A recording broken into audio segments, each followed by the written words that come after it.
রংপুরে চালু হতে যাচ্ছে দেশের প্রথম রোবোটিক সার্জারি। আর্টিফিশিয়াল ইন্টেলিজেন্স ব্যবহার করে এই অপারেশন করা হবে। সার্বিক প্রস্তুতি নিতে আগামী 5ই জুলাই রংপুর RDRS ভবনে বাংলাদেশের প্রথম একটি সেমিনার হবে। সেখানে robotic surgeon doctor Sudhir Srivastava উপস্থিত থাকবেন। রোববার 30 জুন বিকেলে এক সংবাদ সম্মেলনে এসব তথ্য জানান রংপুর কমিউনিটি মেডিকেল কলেজ হাসপাতালের অধ্যাপক ও সার্জন ডাক্তার জাবেদ আক্তার। তিনি জানান, বিশ্বে শুরু হয়েছিল 2000 সালে।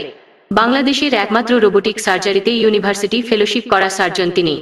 এই ফেলোশিপ ইয়ং সার্জনদের করার জন্য সব সার্জনদের আমি আহ্বান জানাচ্ছি, যাতে তারা একটি স্পষ্ট ধারণা নিতে পারে এবং বাংলাদেশে রোবট আসলে ব্যবহার করতে পারে। ডাক্তার জাবেদ আক্তার বলেন, আমেরিকা, ইউরোপ, জাপানে 93% ব্যবহার হয়। ইন্ডিয়াতে রোবোটিক সার্জারি হয় মাত্র 1%। নেপালেও শুরু হয়েছে রোবোটিক সার্জারি, বাংলাদেশে নেই। অনেক মানুষের চিকিৎসার জন্য অপারেশনের প্রয়োজন হয়। অপারেশন আমরা সাধারণত পেট কেটে করে থাকি।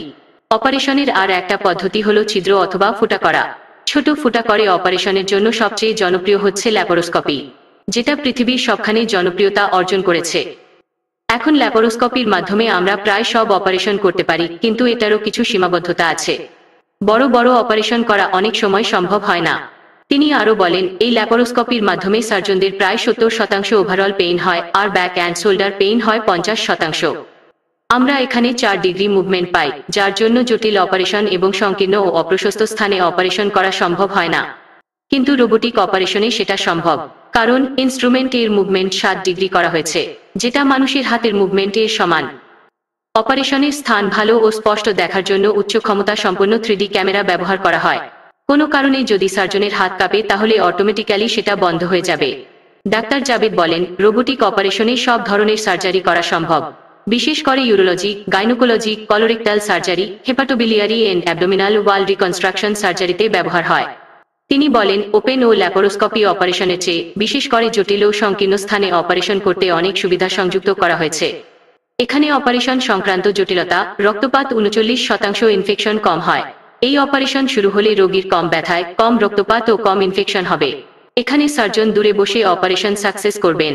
এখানে সার্জন নিজ আঙ্গুলে রোগীর অপারেশন করবেন। ওপেন কিংবা ল্যাপারোস্কোপি হোক না কেন, বিশেষ করে জটিল ও সংকীর্ণ স্থানে অপারেশন করতে অনেক সুবিধা। আগামী 6 মাসের মধ্যে আনুষ্ঠানিকভাবে এই কার্যক্রম চালু হবে রংপুর কমিউনিটি মেডিকেল কলেজ হাসপাতালে। ডাক্তার জাবেদ আক্তার বলেন, বাংলাদেশের স্বাস্থ্যখাতে অনেক উন্নতি হয়েছে, কিন্তু বাংলাদেশে এখন পর্যন্ত কোনো রোবট নাই। তবে বাংলাদেশ প্রস্তুত রোবটের অগ্রযাত্রায় এগিয়ে যাওয়ার জন্য। সেক্ষেত্রে বাংলাদেশ সরকারের বিশেষভাবে সহযোগিতা প্রয়োজন। তিনি বলেন, রোবোটিক অপারেশন বাংলাদেশে শুরু হলে বাংলাদেশের জনগণ জটিল রোগীর চিকিৎসা পেতে পারে এবং বিদেশমুখী প্রবণতা কমতে পারে। এ সময় উপস্থিত ছিলেন অধ্যাপক হৃদয় রঞ্জন রায়, অধ্যাপক আয়েশা নাসরিন সুরভি, ডাক্তার আহসানুর রহমান, ডাক্তার মিজানুর রহমান।